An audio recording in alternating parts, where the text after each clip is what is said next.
අපි සතුරෙක් හඳුනා ගන්න එක, යාළුවෙක් හොයාගන්න එක, හොඳ යාළුවෙක් හොයාගන්න එක, නරක යාළුවෝ අත්හරින්නේ ඇයි කියන එක අපි ඉස්සෙල්ලම තේරුම් ගන්න ඕනේ. පළවෙනි දේ තමයි අපේ ජීවිතේට ලොකු කරදර, වද වේදනා, සමහරට ජීවිතාන්ත දක්වා හිරේ තපින්න වෙනවා අනවශ්‍ය මිනිස්සු ඇසුරු කරන්න ගිහිල්ලා. හැබැයි ඒක අපි ඒ අය ඇසුරු කරනකොට අපිට ඒක තේරෙන්නේ නැහැ. දැන් අපි ගත්තොත් අපි කවුරුත් කීවට දෙමව්පියෝ කීවට අපි පිළිගන්න කැමතිත් නැහැ. කවුරුත් කීවට අපිට සමහර දෙමව්පියෝ කියන අසවල් කෙනාව ආශ්‍රය කරන්න එපා කියලා. නමුත් අපි සමහරට ඒවට එච්චරම ගණන් ගන්නේ නැති වෙන්න පුළුවන්. නමුත් විශාල විනාශයක් අපිට ඒ අය නිසා වෙන්න පුළුවන්. එතකොට මේ නිසා අපි තේරුම් ගන්න ඕනේ මිනිස්සු හඳුනාගෙන ඇසුරු කරන්න ඕනේ. පළවෙනි දේ තමයි කිසිම දවසක බුදුරජාණන් වහන්සේ පෙරඳ පවිටු මිතුරා ඇසුරු කරන්න එපා කියනවා. පවිටු මිතුරා ඇසුරු කරන්න එපා කියලා කියන්නේ පවිටු මිතුරා හරහා ඔබට පැමිණෙන අනතුරු කීපයක් තියෙනවා. පළවෙනි එක තමයි මත්ද්‍රව්‍ය. එතකොට නමුත් මත්ද්‍රව්‍ය පාවිච්චියේදී මත්ද්‍රව්‍ය ලබා දීමේදී ඔබට කවදාකවත් පවිටු මිතුරා වශයෙන් හඳුනා ගැනීමේ කුසලතාවයක් නැත්නම් ඔබ අනිවාර්යෙන් ඒකට ගොදුරු වෙනවා. ඒකට උගත්ද නෝගත්ද ඔබට සමාජය ගැන දැනුමක් තියනවද කියන එක අදාළ වෙන්නේ නැහැ. මොකද හේතුව මිත්‍රත්වයේ වේසයෙන් තමයි ඒව 10 කරන්නේ. දැන් අපි ගමු මිත්‍රයෙක් ඔබට දායාද කළ යුතු දේවල් අතර මත්ද්‍රව්‍ය තියෙන විදිහක් කොහෙවත්ම නැහැ. හේතුව මොකද ඔබේ ජීවිතේට, ඔබේ අනාගතයට, ඔබේ විවාහයට, ඔබේ සෞඛ්‍යයට මේ හැම දෙයක්ම විනාශ කරන්න ඒක බලපානවා. එහෙම ලබා දෙන කෙනා කවදාකවත් මිත්‍රයෙක් වෙන්න බෑ කියන එක ඔබට අවබෝධ වෙලා තියෙන්න ඕන. කවුරු හරි ඔබට අරකු වීදුරක් ළඟට ගෙනත් දෙනවා නම් අපිත් බොනවා උඹත් බීපන් කියලා. ඒකේ තේරුම තමයි එයා ඔබේ ජීවිතේ වනසන්න ඕන දේ ඔබ ළඟින් තියලා ඉවරයි. ඒකේ තේරුම තමයි ඔබට දෙපාරක් හිතන්න අවශ්‍ය නැහැ. ඔබට එකපාරක් හිතන්න තියෙන්නේ ඔහු ඈත් කළ යුතු පුද්ගලෙක්. ඈත් කරනවා කියලා කියන්නේ මිනිසුත් එක්ක අපි තරහ වෙනවා කියන එක නෙමෙයි. රණ්ඩු වෙනවා කියන එක නෙමෙයි. ඒගොල්ලන්ගේ ගමනේයි. ඔබ ඔබේ ගමන ස්වාධීන කරගන්න ඕනේ. ඔබ කවදාකවත් මම මේවා කරන්නේ අරව කරන්නේ කියලා සමාජෙ ප්‍රකට වෙන්න ඕනේ නැහැ. හැබැයි තමන්ගේ රැකවරණය හදා ගන්න ඕනේ. කිසිම දවසක පවිටු මිනිසෙකුට ඔබේ ජීවිතේට බලපෑම් කරන්න දෙන්න එපා. ඔබේ විවාහයට උපදෙස් දෙන්න, ඔබේ ජීවිතයට උපදෙස් දෙන්න, ඔබට මේ රස්සා කරන හැටි කියලා දෙන්න, ඔබට කසාද බඳින හැටි කියලා දෙන්න. එතකොට පවුලේ ප්‍රශ්න මෙහෙම විසඳ ඒ වගේ දේවල්ට අත දාන්න මේ පවිටු මිනිසාට ඉඩ තියන්න එපා. ඒකෙන් තමයි ඔබට ලොකුම හානිය වෙන්නේ. ඊට පස්සේ ඔබ දැන් මිනිස්සුන්ට අයිතිය තියෙනවා නේද? දැන් මිනිස්සුන්ට අයිතියක් දීලා තියෙනවානේ අරක්කු බොන්න අයිතියක් දීලා තියෙනවා.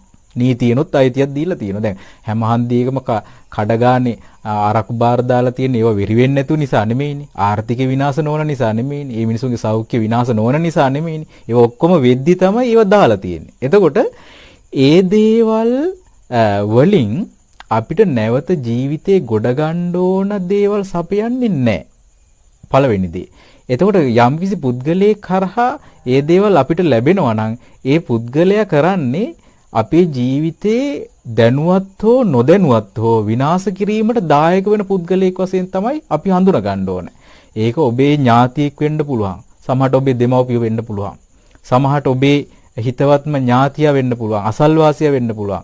හැබැයි මිත්‍රයා වෙන්න ඕන. නමුත් ඔවුන් එහෙම නැත්නම් ඔබේ ඔෆිස් එකේ ඉන්න ඔබේ ප්‍රධානිය වෙන්න පුළුවන්. දැන් සමහර පාටි වලට ගිහම අපිට තරුණ පුතාලා කියන දෙයක් තමයි දැන් අපි සිල් දකින්න දරුවෝ ඕන තරම් ඉන්න. අපිට ඒක සතුටක්. තරුණ ප්‍රජාව විනාශ වෙලා කියන එක ඇත්තටම මම සාමාන්‍ය පිළිගන්න එකක් නෙමෙයි.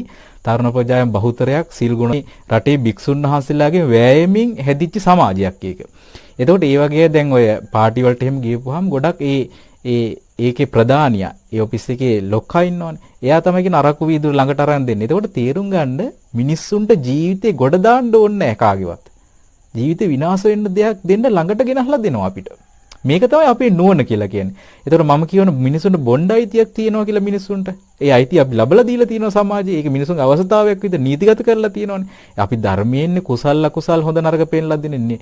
අර නීතිගත කරන්නේ මිනිසුන්ගේ අවශ්‍යතාවය අනුවනේ.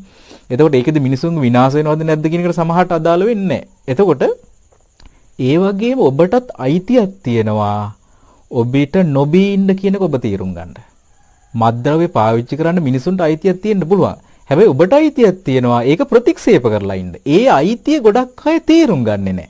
යාළුවෝ කිව්ව නිසා මට පාටියට ගිහින් නොබී ඉන්න බැරි වුණා. මම අහුවුනේ අසවල් යාළුවෝ නිසා. මට ඉතින් යාළුවෝ නැති වෙනවම නොබී හිටියොත් මේ වගේ ගොඩාක් තර්ක හදාගන්න එපා. ඒවා කිසිම වැඩකට නැහැ. ඔබට යාළුවෝ කියන අය කවදාකවත් ඔබේ ජීවිතේ සදාකාලිකව ඔබ ළඟ කිසිම යාළුවෙක් රැඳෙන්නේ නැහැ. ඒ යාළුවෝ ඔබට වග කියන්නේ නැහැ බොහෝ වෙලාවට. එහෙම කරන්න බෑ ලෝකේ. ඉස්පාසල් ගිය කාලේ යාළුවෝ ඔබ ගාව නැති වෙන්න පුළුවන්. හිටියත් ඒ අය ලොකු ඇසුරක් ඔබ ගාව නැති වෙන්න පුළුවන්. විශ්වවිද්‍යාල යනකොට යාළුවෝ ඉන්නයි මේ විශ්වවිද්‍යාල ජීවිතෙන් බොහෝ වෙලාවට අවසන් වෙනවා. එතකොට රැකියාව කරන තැන ඒ රැකියාව වෙන රැකියාවට මාරු වෙනකොට නමුත් ඒ තැන්වලදී අපි පුරුදු යාළුවෝ නිසා පුරුදු වෙන භයානක දේවල් අපේ ජීවිතයේ සදාකාලිකව අපි ගාව නතර වෙලා තියෙයි. සදාකාලිකව අපේ සල්ලි විනාශ කරමින්, ආර්ථිකයේ මේ විනාශ පදනම විනාශ කරමින්, විවාහය විනාශ කරමින්, සතුට විනාශ කරමින් ඒ යාළුවන්ගේ පැමිච්ච විස බීජේ මුළු ජීවිත කාලෙම අපි ගාව තියෙයි. හරියට සමාජ රෝගයක් වගේ. හැබැයි යාළුව නැති වෙයි. ඒ නිසා යාළුව නෙමෙයි වැදගත් වෙන්නේ. ඔබේ ඔවුන් සත්පුරුෂයෝද නැද්ද කියන එක. සත්පුරුෂයෝ නොවෙනවා නම් ඔබට තනියෙන් ජීවත් වීම ලෝකේ සැපදායකයි. මොකද අද කාලේ තනියෙන් ජීවත් වෙනවා කියලා කිසිම අමාරු කාරණාවක් නෙමෙයි. මොකද ගොඩක් දේවල් තම තමන්ගේ ආර්ථික මට්ටම සමෘද්ධිමත් කරගන්න පුළුවන් බොහෝ පිරිස් අවශ්‍ය වෙන්නේ අද ජීවත් වෙන්න. අපිට ලක්ෂ ගාණක් මිනිස්සු හිටියත් වැඩක් නැහැ. ඔවුන් අපිව විනාශ කරන ප්‍රතිපදාවෙන් නම් අපිට සංග්‍රහ කරන්නේ ඒ ඔලු ගෙඩි ගානෙන් අපිට වැඩක් නැහැ. හැබැයි ඔබට එක ඔලු ගෙඩියක් හරි තියෙන යාළුවෙක් ඉන්නවා නම් ඔහු ඔබට රැකවරණය සලසනවා නම් යහපතින් අනුග්‍රහ කරනවා නම් ඒ ප්‍රමාණවත් ඔබට. මෙන්න මේ එඩිතර භාවයේ ඔබට බුදුරජාණන් වහන්සේගේ ශ්‍රාවකෙක් විදිහට තියනවද කියලා බලන්න. පිටකොන් දතගාලා බලන්න අපි බුදුරජාණන් වහන්සේ ශ්‍රාවකයෝ නම් අපිට නොබීන්න අයිතියක් තියෙනවා කියන එක තේරෙන්න. ඔබට ඕනම මිනිහෙකුට ගිහිල්ලා පාරේ බිබී ඉන්න පුළුවන් නම් බාර් එකට ගිහින් අරක්කු බෝතල අරන් ගන්න අයිතිය තියෙනවා. සිල් රකින්න මිනිස්සුන්ට මේ මහ පොළොවේ අයිතියක් නැහැ කියලාද ඔබ හිතන්නේ? සිල් රකින්න මිනිස්සුන්ට අයිතියක් තියෙනවා. ඒ අයිතිය තියෙනවා කියන එක අපේ මිනිස්සු ගොඩක් අය තේරුම් ගන්න නැහැ. ගොඩක් තරුණ පුතාලාට ඒ මානසික හයියවත් නැතිවීම ගැන අපි ඇත්තටම කනගාටු වෙනවා. නමුත් ඒ මානසික හයිය ඔබට ඇති කරගන්න පුළුවන්. දෙවෙනි කාරණේ ඔබට පාප මිත්‍රය හරහා එන්නේ සූදුව. ඒ කියන්නේ කැසිනෝ ගහන ඒවා, ඔය නයිට් ක්ලබ් යන්නේ ඔය ඔක්කොම පාප මිත්‍රය හරහා එන්නේ. සල්ලි වියදම් වෙන දේවල්. ඒ කියලා කියන්නේ ඔබේ මුදල් වියදම් වෙන දේවල්. හැබැයි ඒව විනෝදයේ විදිහට තමයි පේන්නේ. මේ පවිටු මිතුරන් හරහා තමයි මේ කුඩු ගේනේ ඔක්කොම එන්නේ. එතකොට ඔබේ ජීවිතේ විනාශ වෙන්න එන්නේ පවිටු මිතුරා ඔබට 10ක වෙනවා. එතකොට ඔබ තේරුම් ගන්න ඕනේ එයා ඒ විදිහට ඇසිරෙනකොට මෙයා හරියන්නේ නැහැ මට කියලාක ඔයත් දැනගන්න ඕනේ. එතකොට ඔබට අයිතියක් තියෙනවා කෙනෙක් ඇසුරු කරන්න හරි ඇසුරු නොකර ඉන්න හරි. ඔහු අතේ දුරින් තියා ගන්න හරි ළඟට ගන්න හරි ඔබට අයිතියක් තියෙනවා. ඒ අයිතිය ඔබ හොඳ ශක්ති සම්පන්න පුරුෂයෙක් විදිහට භාවිතා කරන්න ඔබට පුළුවන් වෙන්න ඕන. ඒක තමයි දෙවෙනි කාරණා. ඊළඟ තමයි ස්ත්‍රී ධූර්ත භාවය, පුරුෂ ධූර්ත භාවය. මේකත් එන්නේ පාප මිත්‍රය හරහා. විශේෂයෙන් දැන් අපි කියන්නේ ඕකද අපි හඳුන්වන්නේ ස්ත්‍රී ධූර්ත භාවය කියලා තමයි වැඩිපුර අපි විග්‍රහ කරන්නේ. නමුත් කාන්තාවන්ට තියෙන පුරුෂ ධූර්ත භාවය. පුරුෂ ධූර්ත භාවය කියලා කියන්නේ ඒ කාන්තාව එකතු වෙලා පුරුෂයන් හොයා යනවා. එතකොට මේක ගොඩක් මේ රටෙත් තියෙනවා. එතකොට සමහර යාළුවෝ ගෙනල්ලා අනියම් සම්බන්ධතා ඇති කරගන්න තමයි මේ යාළුවෝ පොළඹවන්නේ. ගොඩක් කාන්තාවන්ට ඔය ගැටලු වෙනවා පාසල් වලට ළමයි අරන් යනකොට ඔය කාන්තාව පොදුවේ එකතු වෙන තැන තියෙන ඒ තැන අර පවිටු මිතුරා ඉන්නවා. එයා කියනවා අසවල් කොල්ලා හොඳයි, අසවල් මිනිහා හොඳයි. මේ එයාට සල්ලි තියෙනවා. අපි ඔබ පොඩ්ඩක් වරෙන්කෝ මම මේක මේ ආයෙ මනිහෙක් එක කතා කරා කියලා ප්‍රශ්නයක් වෙන්නේ නැහැ කියලා ටික අර මේ ලිංගික සම්බන්ධතාවවල වෙන දේවල්ට පොළඹවනවා. එතකොට අර පෞල් ජීවිතේ, විවාහ ජීවිතෙන් අර කාන්තාව ඈත් කරලා ගන්නේ කවුද? පවිටු මිතුරාව. එතකොට මේ ජීවිතේ ලොකු විනාශයක් වෙනවා. සමහර කාන්තාවෝ ගණිකා වෘත්තිය පවා යොදවලා තියෙනවා මේ පවිටු මිතුරා විසින්. පවිටු මිතුරිය විසින්. එතකොට මේ පවිටු මිතුරිය අන්න අපි තේරුම් ගන්න. එතකොට පුරුෂ ධූර්ත භාවයට ඔබ පොළඹවනවා. දැන් මෙහිම අහුවෙච්ච කාන්තාව ගොඩ ඉන්නවා. දැන් අපි කොළඹ පැත්තේ යම් ප්‍රශ්න ගොඩක් අපිට මුණ ගැහිලා තියෙනවා. එහෙම කාන්තාව ඒ වගේ දේවල්වලට ඇබ්බැහි වෙලා තියෙනවා. ඉතින් පුරුදු වෙලා තියෙනවා මේ එක මේ පිරිමි ළමයි එක්ක මේ ලිංගික කටයුතු කරන්න. ඉතින් ඒගොල්ලෝ කරන්නේ මේ ඒගොල්ලෝ කාන්තාව එකතු වෙලා ඒ වගේ අය හොයා යන එක තමයි කරන්නේ අන්තිමට. ඊට පස්සේ ඒගොල්ලන් පෞල් ජීවිතය ඉවරයි, විවාහ ජීවිතය ඊට පස්සේ පසුතැවීම නිසා ඩ්‍රග්ස් ගන්නවා. ඊට පස්සේ ඩ්‍රග්ස් අර ගන්නවා. ඊට පස්සේ ඒගොල්ලන්ගේ ජීවිතේ සම්පූර්ණයෙන්ම සාරයේ උරාබිපු රොඩු කෑලි වගේ. දුරාචාරයෙන් පෞල් ජීවිතේ එහෙම විනාශ වෙලා, ළමයින්ගේ ජීවිතේ එහෙම විනාශ වෙලා, Tamanට අම්ම කෙනෙක් කියලා කියන්න බෑ. එතකොට සමහරට Tamanගේ අසභ්‍ය දේවල් ප්‍රචාරය වෙලා, ඊගාවට Tamanගේ මුදල් විනාශ වෙලා, සමහරට ස්වාමියාගේ ජීවිතේ අනතුරිය දාලා මේ වගේ ප්‍රශ්න ගොඩක් හදා ගන්නවා පුරුෂ ධූර්ත භාවය. ඊකට තියෙන ස්ත්‍රී ධූර්ත භාවය. දැන් පුරුෂයෝ කරන්නේ මොකද? ඊට පස්සේ ගණිකා නිවාසවල යන්න මේ වගේ ස්ත්‍රී ධූර්ත භාවය. මේක එන්නෙම අර පවිටු මිතුරා හරහා. මේක අහසින් පාත් වෙන්නේ නැහැ මතක තියාගන්න. පවිටු මිතුරා තමයි රස කර කරා මේක කියන්නේ. අරක්කු බීම ගැන, කුඩු ගැහිීම ගැන, කාන්තාව විවාහ බිරිඳ ඉක්මවා ගිහලා වෙනත් කාන්තා ඇසුරු කිරීම ගැන කුණු රහ කර කර ඔබේ කන ළඟ මතුරන්නේ ඔහු තමයි පවිටු මිතුරා නැමැති යක්ෂයා. ඔය යක්ෂයා ඔබේ සියලුම සාරේ උරා බීලා විනාශ කරලා දානවා. ඔබට ඔහු යක්ෂයෙක් විදිහටයි පෙනියෙන්න ඕනේ. එතකොට අන්න බුදුරජාණන් වහන්සේ පෙන්ලා දෙන බාලය ඇසුරු කරන්න එපා කියලා. දැන් බාලය හරහා තමයි මේ ප්‍රශ්නේ එන්නේ. එතකොට දැන් ඔන්න මෙයා හරහා මේ කියනවා. මෙයා කියනවා අසවල් ඉන්න කාන්තාව හරි ලස්සනයි. මම එතෙන් ගිහිල්ලා තිනවා පොඩි ගාණක් දෙන්න ඕන. උඹ වරෙන්කෝ එක දවසක් කියලා කියනවා. මේ වරද මතක තියාගන්න. ඔබට යම් දවසක ඒක මොහොතක වැරදුනොත් ඒ වරද ඔබට සදාකාලිකව වන්දි ගෙවන්න වෙන තත්ත්වයටපත් වෙන්න පුළුවන්. දැන් සමහර අය එකපාරයි ගණිකා නිවාසයට ගිහින් තියෙන්නේ. හැබැයි එළියට එනකොට සමාජ රෝගයක් හදාගන්නවා. ඊට පස්සේ ඒ සමාජ රෝගය තමන්ගේ බිරිඳටත් හැදෙනවා. ඉතින් මේ විදිහට අන්තිම මුළු පවුලම ලොකු අර්බුදයකට ලක් වෙනවා මේකෙදි. එතකොට දැන් සමාජ රෝගය ආවේ කොහෙන්ද? ඒව ප්‍රශ්න ඕනේ නැදෙනවා. එතකොට විවාහ ජීවිතෙත් එහෙම ප්‍රශ්නේ. එතකොට මේ වගේ දේවල් ලෝකේ ගොඩක් තියෙනවා. මේක අපේ රටේ විතරක් නෙමෙයි ලෝකේ හැම තැනම මේක වෙලා තියෙන්නේ. ඒ හේතුව පවිටු මිතුරාගේ භයානක ඇසුර. ඉතින් මේ කාරණා ඔබ හොඳට තේරුම් ගන්න කවදාකවත් පාප මිත්‍රයා හරහා ඔබට යහපතක් ලැබෙන්නේ. එතකොට මෙන්න මේ දේවල් හරහා තමයි ඔබට පුද්ගලයා හඳුනා ගන්න පුළුවන් වෙන්නේ. ඔහු මිහිරි බස් තෙපලුවට වැඩක් නැහැ. ඔහු ඔබව මේ සුන්දර ලෝකයක විහිළු වලින් අතරමං කරාට වැඩක් නැහැ. ඔබේ ජීවිතේ භයානක තැනක ඔහු නතර කරනවා ගිහිල්ලා. ඒ භයානක තැන නතර වුණාන් පස්සේ ඔබ වෙනුවෙන් කතා කරන්න ඔය කිසිම යාළුවෙක් නැහැ. ඔබ පාරේ කුඩු ගහලා වැටිලා ඉන්නකොට ඔබේ යාළුවෝ ඔබ කර තියාගෙන ඉන්නේ ඔබට කණ්ඩ දෙන්නේ නැහැ. ඔබේ මුදල් විනාශ වෙනකොට ඔවුන් ඔබට සල්ලි දෙන්නේ නැහැ. ඔබේ කසාද කරලා ගියාන් පස්සේ ඔබට විවාහයේ සමගිය ඇති කරන්න ඔබේ යාළුවෝ උදව් කරන්නේ ඒ කවුරුත් නැහැ ඔබට. ඔබට ඔබ විතරයි. එහෙනම් අපි පවිටු මිතුරාගෙන් අපේ ජීවිතය රැක ගන්නවා. සත්පුරුෂයන් ඇසුරු කරන. සත්පුරුෂයන් කවදාකවත් අයහපතට යොමු කරන්නේ නැහැ. යහපත් දේ දෙනවා. මත්ද්‍රව්‍යයට පොළඹවන්නේ නැහැ. එතකොට අනාචාරයට පොළඹවන්නේ නැහැ. එතකොට මේ සූදුවට පොළඹවන්නේ නැහැ. මේ දේවල් වලට පොළඹවන්නේ නැති මිතුරන් නැතුව නෙමෙයි. ඒ මිතුරන් ඕන තරම් ලෝකේ ඉන්නවා. හැබැයි ඔබට ඒ අය හඳුනා ගැනීමට නොහැකි වීම එක්තරා අවාසනාවක්. ඒ නිසා ඔබ සත්පුරුෂයන් ඇසුරු කරන්න. ඔබේ ජීවිතයේ වාසනාව කියන එක තීරණය වෙන්නේ ඔබ ඇසුරු කරන පුද්ගලයන් මත.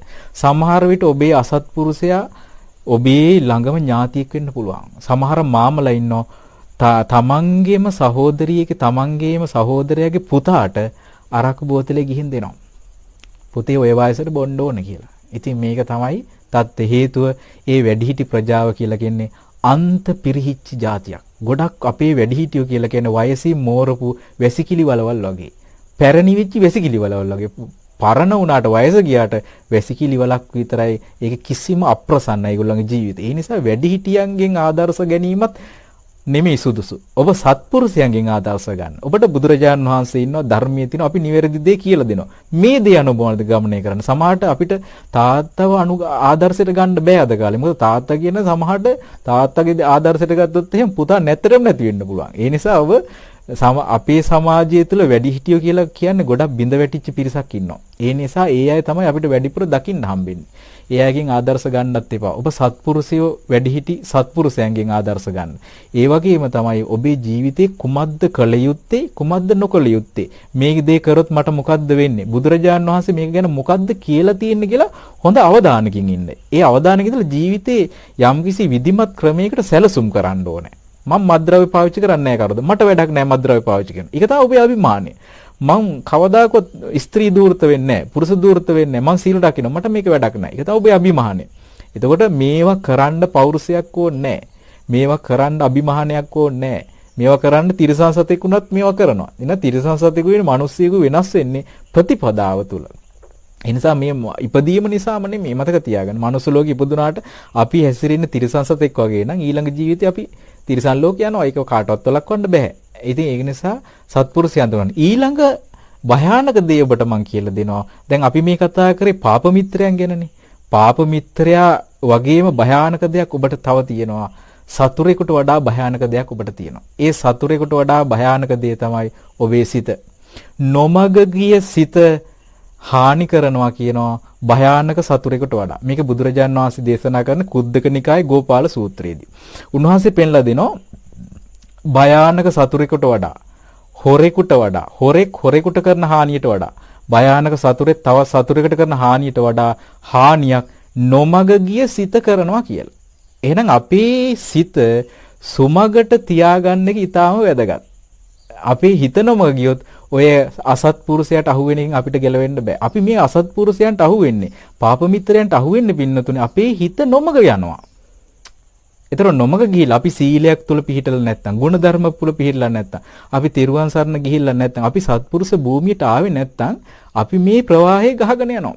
ගහගෙන ගිහිල්ලා ජීවිතේ සියල්ල නැති කරගත්තු මිනිහෙක් විදිහට තමයි අපිට මැරෙන්න වෙන්නේ. දැන් අපි දැකලා තියෙනවා සමහරලාට මේ කැසිනෝ ගහලා නැත්තර නැති වෙච්ච මිනිස්සු. එතකොට ඒකට යනවා දිනපු නිසා යනවා. දිනපු එකත් ගිහිල්ලා අන්තිමට පෙරදිලා තමයි නතර වෙන්නේ. පෙරදුන එක්කිනා යනවා පෙරදුන දේ ගන්න. එතකොට එයාත් සදාකාලිකව පෙරදිලා තමයි නතර වෙන්නේ. එතකොට මේ අය ගිහිල්ලා ඒක ඒ වෙනුවෙන් සියල්ල නැති කරගන්නවා. මෙන්න මේටත් වඩා භයානක හානියක් වෙනවා කියලා කියනවා පවිටු සිත විසින්. ඔබට සියල්ල අහිමි කරනවා.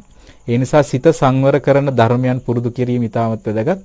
මොකද නොමකට හිතක් ගියොත් එහෙම අපිට කිසි කෙනෙකුට අපිව බේර ගන්න බෑ.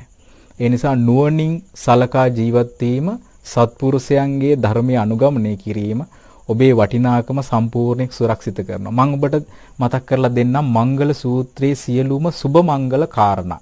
සියලුම ਸਰව සුබවාදී දේවල් පනවන්නේ පළවෙනි කාරණා විදිහට පනවන්නේ අසේව නාච බහලාණං පණ්ඩිතානංච සේවනා. බාලයන් ඇසුරු කරන්න එපා, පඬිතයන් ඇසුරු කරන්න. මෙන්න මෙතනින් තමයි ඔබේ ජීවිතේ සියලුම ਸਰව සුබවාදී දේවල් ආරම්භ වෙන්නේ. ඉතින් ඒ නිසා මේ වාසනාව ලබා ගැනීමට ඔබට තුනුරුවන්ගේ ආශිර්වාදය ලැබේවා කියලා අපි සෙත් පතනවා. හැම දිනාටම තිරුවන් සරණයි.